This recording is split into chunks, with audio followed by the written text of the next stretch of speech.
Whitney Houston, a diva pop que imortalizou seu nome na música. Ela é o assunto deste vídeo de hoje, deste Megafone Música e Cinema.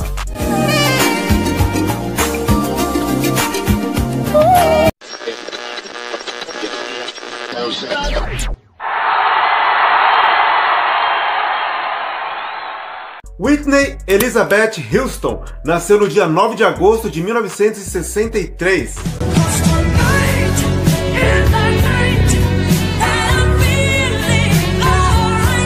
E não tinha como ela não se tornar uma grande cantora. A sua mãe era Cissy Houston, uma cantora que fez back vocal para tudo que é estrela da época, como Frank Sinatra, Elvis Presley. Ela era afilhada de Aretha Franklin, que essa dispensa comentários. E também as suas primas eram a excelente Dionne Warwick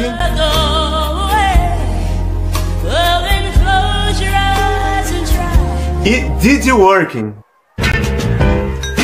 What can you do?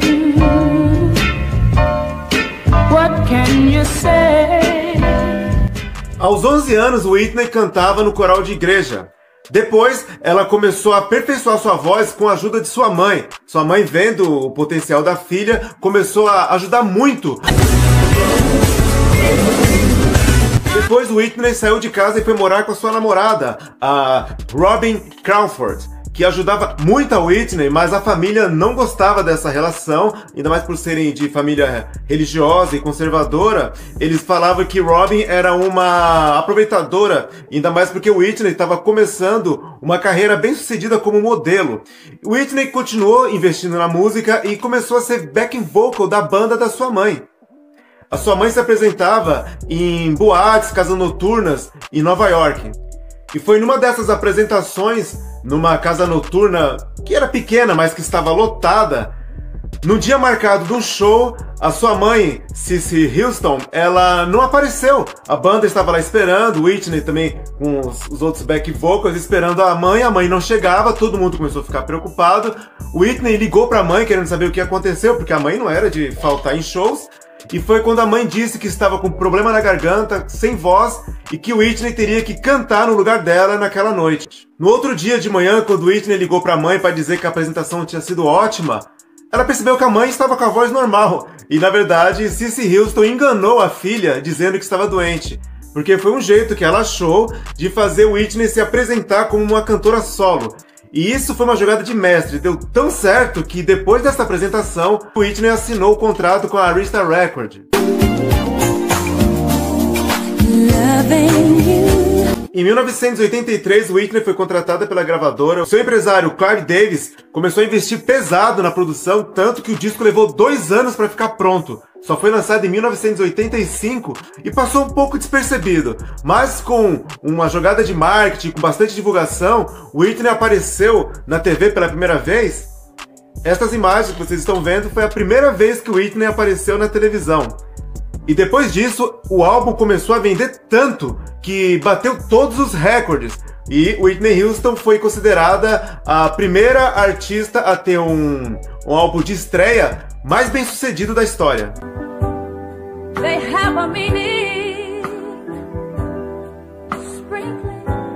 E depois disso, o sucesso de Whitney Houston não parava.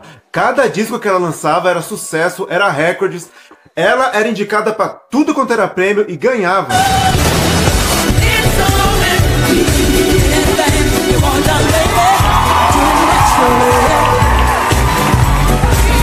E apesar de tanto sucesso, de turnês mundiais milionárias e de tantos recordes que Whitney Houston batia, ela era insegura. E algo trouxe sua insegurança à tona, que foi uma coisa bem complicada que aconteceu ali no final dos anos 80. Ela foi indicada para vários prêmios no Soul Train Awards, que é um prêmio da Black Music. Mas uma parte radicalizada não considerava Whitney Houston uma representante da música black, porque os seus videoclipes nunca mostravam o gueto, a forma que Whitney Houston se vestia, tanto nos shows quanto nos videoclipes, era considerado, palavras do pessoal mais radical, que ela era branquela demais. E Nessa premiação, cada vez que o nome de Whitney Houston aparecia, ela era vaiada por essa galera bem radical. E isso só contribuiu para aumentar mais ainda a sua insegurança. Para ter uma ideia de como Whitney era insegura, ela tinha pavor da Janet Jackson. Ela achava que a Janet Jackson qualquer hora iria tomar o seu lugar.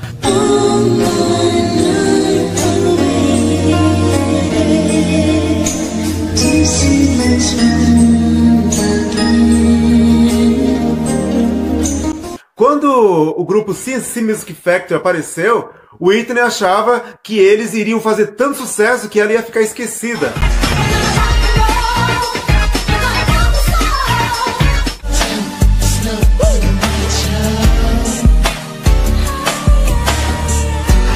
Precisava Robin, a sua parceira, e a sua mãe, Cissy Houston, ficar conversando com ela e dizer que todo mundo tinha seu espaço e que ela não tinha que ficar encucada com isso.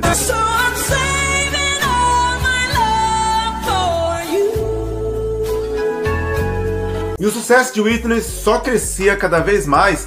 Ela cantou o hino nacional americano no Super Bowl e é considerado um dos momentos mais marcantes da música. E em 1992, o seu sucesso, que já era grande, conseguiu um patamar ainda mais elevado quando ela participou do filme O Guarda-Costas com Kevin Costner. Esse aqui dessa trilha sonora, que é uma das trilhas sonoras mais vendidas da história.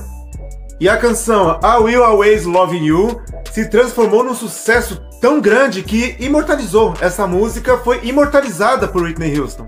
A música I Will Always Love You fez um sucesso tão grande, mas tão imenso, que causou até prisões. Um casal, agora eu não me lembro que país que foi, chegou a denunciar um vizinho porque estava ouvindo essa música repetidamente no volume máximo. E isso deu até prisão e briga entre os vizinhos. Saddam Hussein usou uma versão dessa canção para sua candidatura política. Depois, Whitney Houston assustou a todos quando ela assumiu um romance com Bobby Brown. Você se lembra de Bobby Brown? Ele fazia parte daquela boy band, a New Edition, que é do mesmo produtor que depois produziu os New Kids on the Block. E eu conheci muita gente que chorava muito nos bailes e em casa ouvindo New Edition.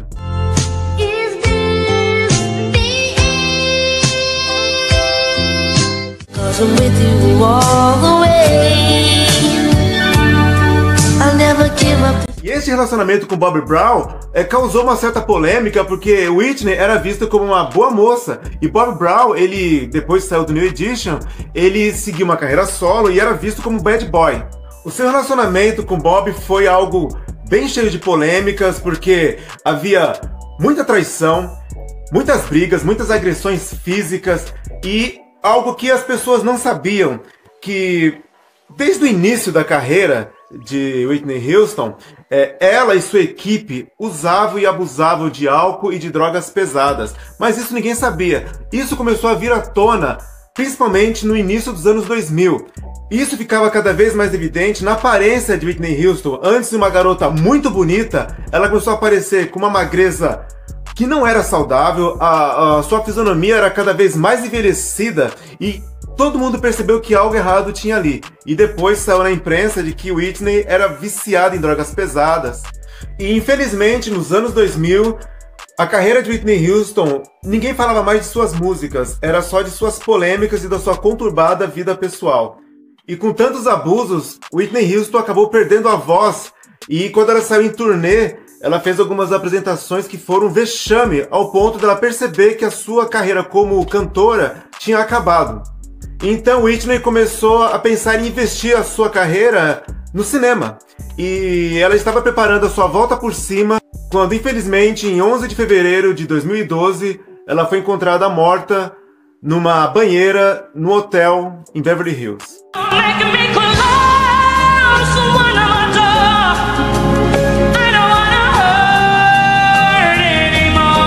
Hoje existem muitas, mas muitas cantoras que usam ela como referência. Ela já cravou o seu nome na história da música mundial.